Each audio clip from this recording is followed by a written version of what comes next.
रास्ते अक्सर राही को उसकी मंजिल तक पहुंचा ही देते हैं, पर जरा सोचिए, अगर यही रास्ते आपको आपकी मौत की तरफ ले जाए तो। दिल चाहता है कभी ना बीते चमकीले दिन। रोहित और मनन अपनी कॉलेज की छुट्टियों की घोषणा होते ही बेंगलोर से पौंडीचेरी की ओर अपनी गाड़ी में निकल पड़े। दोनों को निकले 6 घंटे हो चुके थे, मगर दोनों अपनी मंजिल के आसपास भी नहीं थे। मनन गाड़ी चलाते हुए बियर के 2 कैन पी चुका था, मगर वो अभी भी गाड़ी चला रहा था। गाड़ी की बढ़ती रफ्तार के साथ रोहित के दिल की धड़कन भी बढ़ती जा रही थी। भाई तू बहुत तेज गाड़ी चला रहा है, मेरी मान और गाड़ी को रोक, अब मुझे चलाने दे, तू ठोक देगा यार। ए ब्रो चिल करना खाली सड़क पे गाड़ी नहीं दौड़ाएंगे तो क्या फुटपाथ पे दौड़ाएंगे हैं? वो सब मुझे नहीं पता यार, तू बस साइड में गाड़ी लगा और मुझे चलाने दे, नहीं तो आज रात यहीं रुकते हैं यार। गाड़ी में टेंट भी है, सुबह होते ही दोबारा चल पड़ेंगे। मनन और रोहित में गाड़ी को रोकने और चलाने को लेकर अभी बहस चल ही रही थी कि अचानक उनके सामने एक औरत सफेद साड़ी पहने आ खड़ी हुई। इससे पहले कि मनन उस औरत को अपनी गाड़ी तले रोनता, रोहित ने गाड़ी का स्टीयरिंग दूसरी तरफ घुमा दिया और मनन ने भी तुरंत अपने होश संभाले और पैर ब्रेक पर दबाए। गाड़ी सड़क के किनारे एक पेड़ से जा टकराई और बंद पड़ गई। हालांकि रोहित और मनन बच गए थे, पर गाड़ी के झटके से रुकने के कारण दोनों को कोहनी और माथे पर जोर से लगी थी। कुछ देर होश संभालने के बाद जब दोनों गाड़ी से बाहर निकले तो वो सफेद साड़ी वाली औरत अभी भी सड़क के बीचों बीच ऐसे ही खड़ी थी जैसे कुछ हुआ ही ना हो। गुस्से और नशे में तिलमिलाया हुआ मनन लड़खड़ाते हुए उस औरत की ओर बढ़ा और उसे बाजू से खींचते हुए बोला, साली अंधी है क्या है? खुद तो मरती, हमें भी अपने साथ लेके। अब ये जो गाड़ी ठुकी है इसका पैसा कौन भरेगा? तेरा बाप। किसने रोका था तुम्हें? मार डालते ना मुझे, वैसे भी इस सड़क पर रात में कोई आता जाता नहीं। मनन यार सोच समझ कर बोल। मैडम आप ठीक तो है ना? डोंट माइंड हिम, ये थोड़ा सा भंड है। वैसे इतनी रात में आप अकेले यहाँ? मेरे पति तो मुझे छोड़ के भाग गए, तुम भी मुझे रौंद डालो, वैसे भी इस बांझ को जीने का कोई हक नहीं। नहीं रोइए मत, मैंने जो भी कुछ कहा उसका बुरा मत मानिएगा। हमारे होते हुए आपको कुछ नहीं होगा। नहीं, इसका कहने का मतलब ये है कि आप हमारे साथ सेफ हैं। सुबह होते होते जैसे ही कोई गाड़ी गुजरती है उसे रोककर हम आपको पुलिस स्टेशन ड्रॉप कर देंगे। तब तक आप हमारे साथ रुकना चाहें तो हमारे पास टेंट भी है। उस बेचारी औरत की स्थिति ऐसी थी कि एक तरफ कुआं तो दूसरी तरफ खाई, पर ज्यादा सोच विमर्श ना करते हुए उस औरत ने दोनों नौजवानों के साथ जाना ही बेहतर समझा। टेंट लगाने के बाद तीनों आग जलाकर सुबह का इंतजार कर रहे थे। वैसे मेरा नाम साक्षी है, और आप दोनों? इस हैंडसम बहादुर नौजवान को लोग मनन बोलते हैं, और ये है मेरा दोस्त रोहित जो आज भी अपनी मम्मी से बात किए बिना सोता नहीं है। ये बात सुन मनन और साक्षी हंसने लगे। माहौल को थोड़ा हल्का करने के लिए रोहित ने अपना गिटार निकाला और एक गीत गुनगुनाना शुरू किया। शाम भी कोई जैसे है नदी, लहर लहर जैसे बह रही है। रात का रंग अभी चढ़ा भी नहीं था कि एक लंगड़ा आदमी जो हाथ में खंजर लिए गुस्से से तमतमाता उनकी ओर बढ़ा चला आ रहा था, और हर बढ़ते कदम के साथ वो एक ही चीज दोहरा रहा था, मारनम ओंकालेत तोत्रम, मारनम ओंकालेत तोत्रम, मारनम ओंकालेत तोत्रम। साक्षी और रोहित दोनों उसकी बात समझने में असहज थे, मगर वो ये जरूर समझ चुके थे कि यहाँ पर रुकना खतरे से खाली नहीं होगा। इससे पहले कि वो दोनों कुछ करते, मनन ने अपना बैग उठाया और दोनों को अकेला जंगल में छोड़ जंगल से बाहर निकलने के लिए भाग खड़ा हुआ। रोहित ने साक्षी का हाथ पकड़ा और अपनी गाड़ी की तरफ किसी गोली की तरह दौड़ा। गाड़ी के पास पहुंचते ही रोहित के होश उड़ गए, क्योंकि जो गाड़ी बुरी तरह पेड़ से टकराकर डैमेज हो चुकी थी, अब वो बिल्कुल एकदम फर्स्ट क्लास हालत में खड़ी थी और सड़क के किनारे ऐसे पार्क्ड थी कि मानो कुछ हुआ ही ना हो। पर दोनों को जान की इस कदर बनी हुई थी कि बिना इस बात की परवाह किए दोनों गाड़ी में जा बैठे और दरवाजे अंदर से लॉक कर लिए। रोहित रुके क्यों हो? गाड़ी जल्दी चलाओ।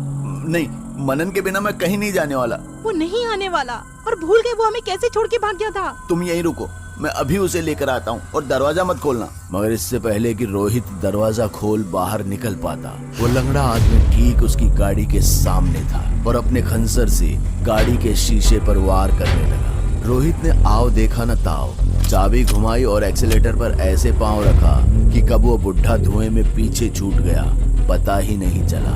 मनन जंगल के कोहरे में ऐसा भटक चुका था कि अब चांद की रोशनी भी उसे सही रास्ता नहीं बता सकती थी। उसे अपने सामने आने वाले पेड़ और उनकी शाखाओं तक का पता नहीं चल रहा था, जिसके चलते नुकीले पेड़ों की शाख और टहनियों से उसके हाथ भी छिलते जा रहे थे। फिर भी उसने उम्मीद ना छोड़ते हुए अपना फोन निकाला और इस वीराने में नेटवर्क खोजने लगा। हे भगवान, बस एक बार नेटवर्क दिला दे। कसम से ये रोड ट्रिप का चक्कर छोड़कर सीधा ट्रेन या प्लेन से ही घूमूंगा। बस एक डंडा दिखा दे भगवान। मनन भगवान से अभी गुहार लगा ही रहा था कि अचानक उसे अपने बगल वाली झाड़ी में एक सफेद कपड़े का फटा हुआ टुकड़ा दिखाई दिया, जिसे देख उसके मन में कुछ आशा जागी। ये तो साक्षी की साड़ी लग रही है। इसका मतलब रोहित भी आसपास ही होगा। रोहित, रोहित, रोहित। आगे से लेफ्ट लेना, एक पुराना पुलिस स्टेशन आएगा, शायद वो हमारी कोई मदद कर सके। पर ये बात आपको कैसे? इन सब बातों के लिए अभी वक्त नहीं है, बस जल्दी थाने चलो। साक्षी के जोर देने पर रोहित ने एकदम से कट मारा और एक कच्चे रास्ते से होते हुए गाड़ी एक पुराने पुलिस स्टेशन के बाहर रोकी। बाहर से देखने पर पुलिस चौकी एकदम खंडहर लग रही थी, जहां सालों से कोई नहीं आया था। पर इस काली अंधेरी रात में जहां मौत सर पर नाच रही हो, इससे बेहतर शायद ही कोई ठिकाना हो जो रोहित और साक्षी को पनाह दे पाता। और इसी बात का ध्यान रखते हुए रोहित ने पुलिस चौकी के दरवाजे को लात मारकर तोड़ा और दरवाजा खोल दिया। दरवाजा खुलते ही 3-4 चमगादड़ दरवाजे से बाहर निकले, जिसे देख रोहित ने आंखें भींच ली और साक्षी ने भी उसका सर रोहित के सीने में छुपा लिया। बहरहाल जब दोनों अंदर पहुंचे तो दोनों ने देखा कि पुलिस चौकी में हर तरफ मकड़ी के जाले और टूटी हुई बेंचें और कुर्सियां थी और सबसे आखिरी मेज पर एक टेलीफोन दिखा, पर अफसोस कि वो खराब था। सब बंद है। अब भलाई सुबह तक यहाँ रुकने में ही है। एक काम कीजिए, आप यहीं रुकिए, मैं गाड़ी से कुछ खाने और एक चेन लेकर आता हूँ ताकि इस दरवाजे को अंदर से कस के बंद कर पाएं। रोहित जैसे ही एक छोटा सा बैग लेकर अपनी गाड़ी से लौटा तो उसने देखा कि वहां साक्षी नहीं थी। रोहित का गला इस कदर सूख रहा था कि मानो अभी वो पूरा तालाब का पानी पी जाए। उसने साक्षी को कमरे में इधर उधर ढूंढा। इतने में अचानक से थाने का दरवाजा बंद हुआ और खिड़कियों और रोशनदान से खून का फव्वारा सा निकलने लगा। रोहित चारों तरफ देख मदद की गुहार लगा रहा था, मगर अब इतनी देर हो चुकी थी कि वो अपने घुटनों तक खून के इस जलजले में धंस चुका था। इससे पहले कि वो डूबता, साक्षी की आवाज उसके कानों में पड़ी। किसी अनजान की बात पर इतना विश्वास नहीं करना चाहिए कि वो तुम्हें खूनी दरिया में ही ले डूबे।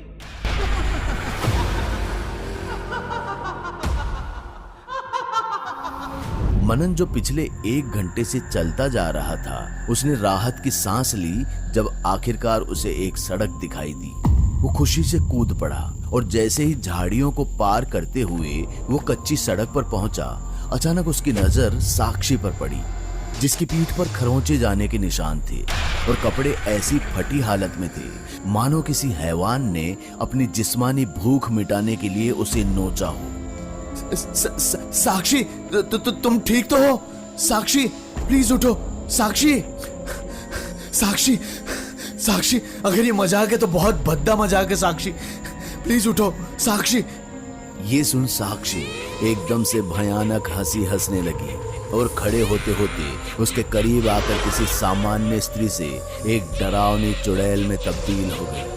और मनन की बुरी किस्मत का संतुलन और हिल गया जब साक्षी के अंदर से उसी की तरह 3 और चुड़ैलें निकली, जो मनन को नोचने, चबाने, उसके जिस्म को छलनी छलनी करती चली गई।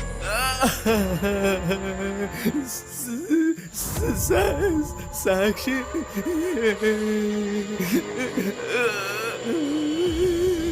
ये दृश्य इतना मार्मिक और हिंसक था कि मनन की बढ़ती चीखों से आसमान भी दहाड़ पड़े और ब्लू क्रॉस रोड का सपाट हाईवे मनन के रक्त से स्याह लाल हो चुका था।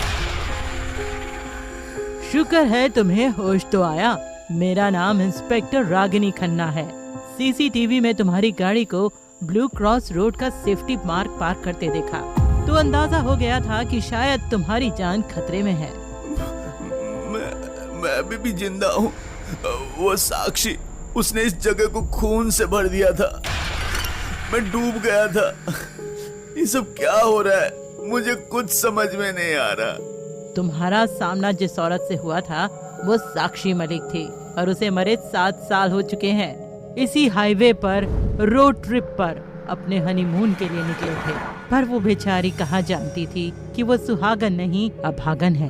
उसके पति ने गाड़ी किनारे लगाई और अपनी लघु शंका मिटाने सड़क से कुछ दूर जंगल के अंदर चला गया। जब काफी देर तक उसका पति नहीं आया तो उससे रहा नहीं गया और अपने पति की तलाश में वो भी जंगल के अंदर चली गई। पर साक्षी के दगाबाज पति ने एक लकड़ी की शाख से उसके सर पे वार किया, जिससे वो मौके पर ही बेहोश हो गई और उसके सारे जेवरात उतार उसे मरने के लिए वहीं छोड़ गया। 2 दिन बाद जब उसे होश आया तो साक्षी किसी तरह रेंगते हुए सड़क किनारे पहुंची, जहां उसे 2 ट्रक वाले हनीफ और लल्लन मिले, जो उसकी इज्जत को अगले 3 रातों तक तार तार करते रहे। और जब वो बेचारी ये और सहन न कर सकी तो रेती से उसके पेट को काट उसी के खून को एक बाल्टी में इकट्ठा कर उसी में डुबो कर उसे मौत के घाट उतार दिया। इसका मतलब साक्षी मुझे खून से जो... हमें यहाँ से जल्दी निकलना होगा। पिछले 6 महीनों में वैसे भी वो करीब 25 लोगों को स्थानीय और आसपास के जंगल में मार चुकी है। मनन को तो वो वैसे ही मार चुकी है। 1 मिनट, आपको कैसे पता कि उसने मनन को मार दिया? और मैंने तो आपसे अपने दोस्त मनन का जिक्र भी नहीं किया। इंस्पेक्टर ये बात सुन कुछ देर तक चुप रही और फिर आखिरकार उनके चेहरे पर एक लंबी सी मुस्कान आई। उन्होंने अपने बाल खोले और देखते देखते पुलिस की वर्दी से खून से सुर्ख सफेद साड़ी हवा में तैरने लगी।